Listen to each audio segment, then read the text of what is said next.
Madame la ministre, on parlait, vous avez répondu en partie à ma question parce que précédemment, avec la ministre de la Métropole, on parlait de l'association municipale des maires de banlieue, où il y a 15 villes de banlieue qui sont situées sur l'île de Montréal, là, qui ont un différent.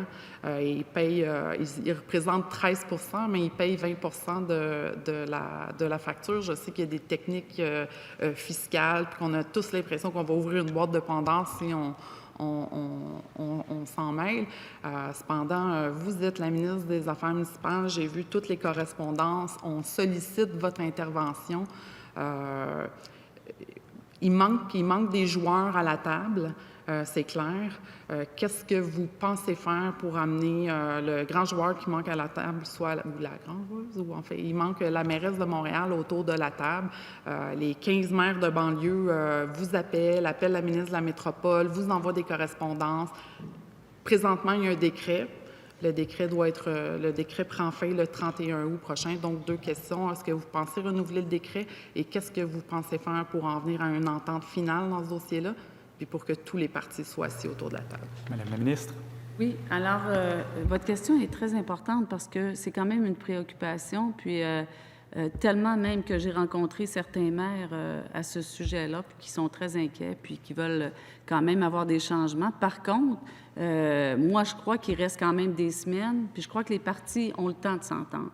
Mais tout ça pour dire que je n'hésiterai pas du tout, si, comme vous dites, si on doit intervenir, on va intervenir.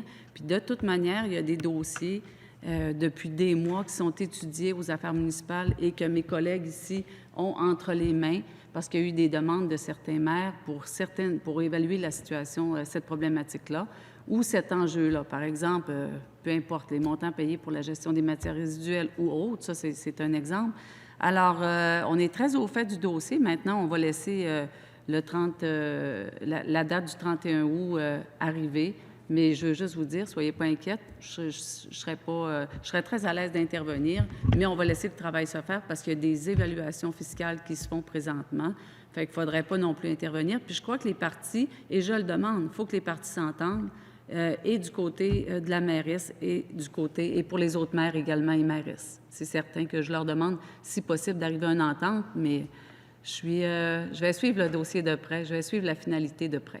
Merci, Madame la ministre. Un peu plus de 8 minutes. Plusieurs temps, plusieurs mois, plusieurs années qu'on leur demande de s'entendre. Je pense que c'est... à un moment donné, il faut intervenir, il faut être plus strict. Puis le décret, là, on se dit, on va les laisser aller quelques semaines. Non, il reste dans 10 jours, là, 12 jours, le décret est fini. Fait que, est-ce qu'on renouvelle le décret et on les laisse encore aller? Je pense qu'il faudrait une intervention à un moment donné un peu plus ferme, puis il faudrait que le gouvernement là, mette peut-être des règles plus claires, mais je sais qu'il y a des limites où on peut intervenir, mais les directives devraient être plus claires.